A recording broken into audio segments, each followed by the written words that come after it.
Hello guys, I'm advocate Dishank from Dishank law academy. आज हम पढ़ने जा रहे हैं आपका सेक्शन 21।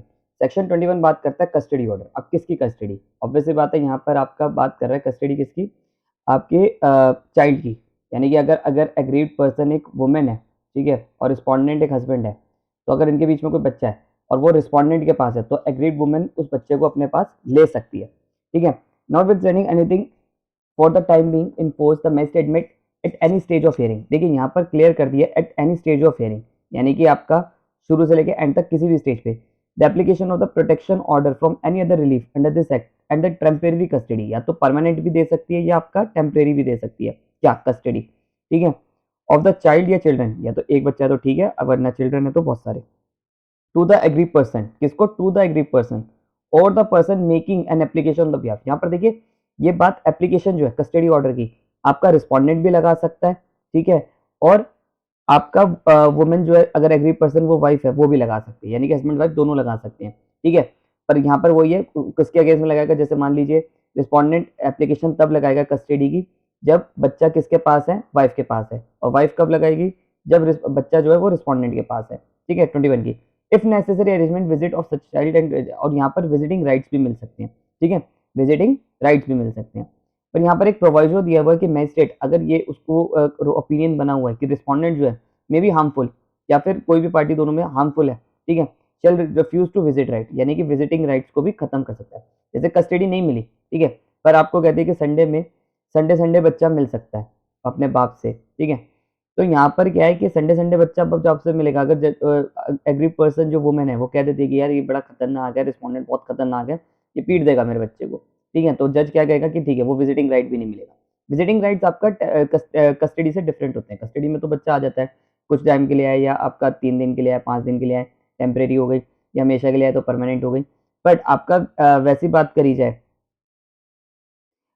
अगर आपका वैसी बात करी जाए कि जो पूरी तरह से कस्टडी देखी जाए, पूरी तरीके से अगर देखा जाए, तो विजिटिंग राइट्स का मतलब यानी कि सप्ताह में 1 दिन या महीने में 2 या 3 दिन, ठीक है, ऐसे मिले। और यहाँ पर एक और चीज़ है, यहाँ पर परमानेंट कस्टडी की बात नहीं कर रहा है ये, ठीक है। For any other relief under this act grant temporary custody, यहाँ पर टेम्परेरी कस्टडी की बात कर रहा है, ठीक है। तो यहाँ पर एक चीज़ को ध्यान रखिएगा कि टेम्परेरी कस्टडी की बात कर रहा है, ना कि परमानेंट। ठीक है। अब इसको सेक्शन 22 को देखते हैं। सेक्शन 2 कह रहा है कंपनसेशन ऑर्डर्स। कंपनसेशन ऑर्डर किस चीज़ के? पहली बात तो कंपनसेशन मिलेगा किस बात का? In addition other relief may be granted under this act, magistrate में application being aggrieved person pass a order directing the respondent to pay the compensation and damages, यानी कि जो मैजिस्ट्रेट है वो कंपनसेशन का भी लगा सकता है अगर एग्री पर्सन को मेंटल टॉर्चर भी हुआ है, इमोशनल टॉर्चर भी हुआ है, कोई इंजरी हुई है।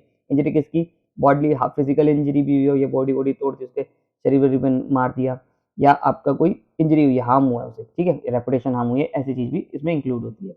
किसकी वजह से? डोमेस्टिक वायलेंस, कोई भी डोमेस्टिक वायलेंस जो उस पे हुआ है, जो सेक्शन 3 में मैंने बताया था, committed by the respondent, respondent ने करा। अब ये रिस्पोंडेंट आपका कोई भी हो सकता है, मेल भी हो सकता है और फीमेल भी हो सकता है, पर शर्त ये है कि एग्री पर्सन में और इन रिस्पोंडेंट में डोमेस्टिक रिलेशनशिप हो।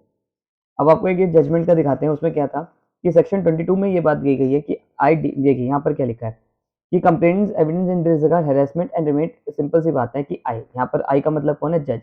ठीक है। Deem to appropriate compensation amount 10,000, यानी कि यहाँ पे कंप्लेंट को कितना अमाउंट मिला है? 10,000 का कंपनसेशन मिला है।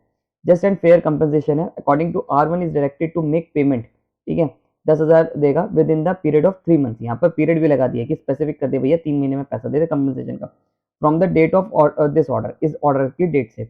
R1 शेल ऑल्सो पे 5,000 टू द लिटिगेशन, यानी कि वकील की फीस भी 5,000 जो है वो दे, ठीक है, हालांकि 50,000 क्लेम करी थी, 5,000 ही मिले बस। The same shall be paid within the 3 months, और डेट देगा 3 महीने के अंदर देगा, from the date of judgment, मतलब जिस दिन से ये ऑर्डर हुआ है उस दिन के 3 महीने के काउंट होंगे, विद इन 3 मंथ्स देगा, ऑन और बिफोर, ठीक है, जब आपके फिनिश हो रहे होंगे। अब देखिए हमने जो इतने सारे ऑर्डर्स पढ़े उसको एक प्रैक्टिकल फॉर्म में देखते हैं कि ऐसे क्लेम करते हैं, ठीक है। ये आपका प्रेयर में है, आपने देखिए कंप्लेंट लगी, कंप्लेंट में आपने 2 रुपए की टिकट लगाई, दिल्ली में तो 2 रुपए की लगती है, आपने अपने डिस्ट्रिक्ट में बताना कितने की लगती है। प्रोटेक्शन ऑफिसर प्रोटेक्शन ऑर्डर आई, ठीक है, सेक्शन 18 में मांगा, कहा कि प्रोहिबिट करा जाए कि डोमेस्टिक वायलेंस करने के लिए, ठीक है। Granting any injunction order, injunction मतलब रिस्ट्रेन करा जाए, ठीक है, रोका जाए, किसको? रिस्पोंडेंट्स को, क्योंकि यहाँ 2 रिस्पोंडेंट थे। फ्रॉम रिपीटिंग सच एक्ट, कि भैया दोबारा ना पीटे, मारे या उसको करे, यानी कि अगर मान लीजिए एक डॉटर है, अपने फादर मदर के ऊपर केस करती है, मदर के ऊपर भी करती है, फादर के ऊपर भी केस करती है और कहती है कि ये मेरी शादी ज़बरदस्ती करवा रहे हैं, इनको बोला जाए कि दोबारा शादी ना मेरी ज़बरदस्ती शादी ना करवाए, ठीक है?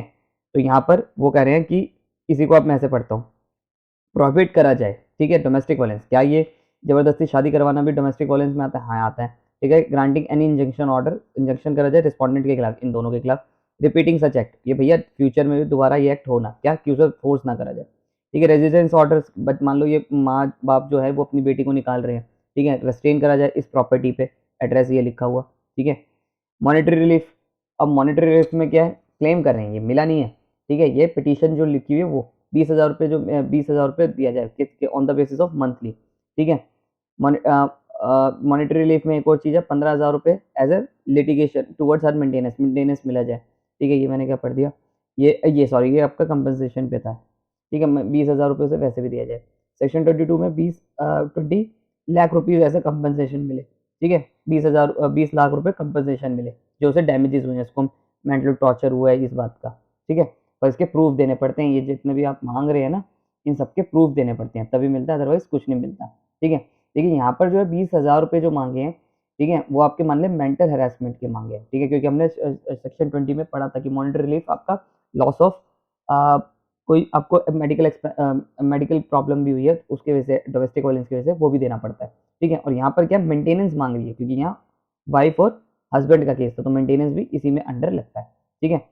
तो और प्रेयर में फिर ये लिख दिया कि सेक्शन 12 में एप्लीकेशन लगाई है, ठीक है? आई होप आपको मेरी वीडियो पसंद आई हो। नेक्स्ट क्लास में हम सेक्शन 23 करेंगे जो बहुत इंपॉर्टेंट है। वीडियो लंबा ना हो तो इसलिए हम इसे अभी नहीं करेंगे, ठीक है? Thank you so much.